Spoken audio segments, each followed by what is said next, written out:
Hi, this is Trevor Crow, licensed marriage and family therapist with another relationship tip for you this week.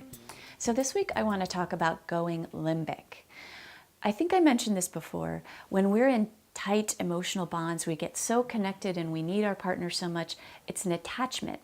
And when our attachments feel threatened, we go limbic. That's kind of reactive. And so I'm going to show you something. So I'm going to lift my hand up here and I'm going to do something that Dan Siegel, who's a brilliant neuroscientist and a psychiatrist, has taught us all. So imagine this is your spinal cord, right? And then sitting on top of your spinal cord is your amygdala. And this system over on top of it is your limbic system. So this is your reptilian brain, right? This is where you really feel your intense emotions. And if you fold your fingers over on top of that, that's your thinking brain. That's the spatial part in language, compassion, understanding. You do science up there. So that's your human, very big, smart prefrontal cortex. Well, when our relationships are under threat, like if your partner doesn't have your back, you go limbic, boom, right? Your brain goes offline and you just go to this very emotional place, right?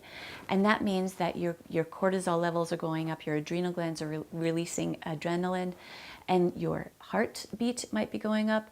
You might be breathing more shallowly. You might even start sweating because our emotional bonds mean so much to us and it hits us on a physical level. And when we get to that place, we stop being able to empathize. We lose connection with our partner, and that's when we start having trouble together. So when I talk to couples in the room, I like them to start to understand what it's like to go limbic and what happens when you do. Because there's three things we do with going limbic. Some people fight, literally start yelling, screaming, get critical, blaming. They fight to keep their relationship. Others might freeze or flee. And that means some might just shut up and be quiet and go to this withdrawal state. Others might literally get in the car and leave because they don't know what else to do with these really intense emotions.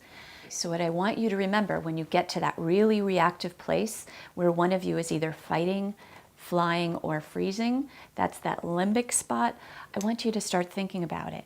Don't go straight there and start sharing your feelings in the moment. Say, gosh, I'm feeling scared. I don't know what to say, or I'm really angry.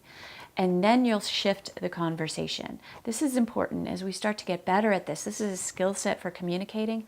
You won't have such terrible fights. So don't forget, join me again next week. Trevor Crow, licensed marriage and family therapy, and BizBuzz TV.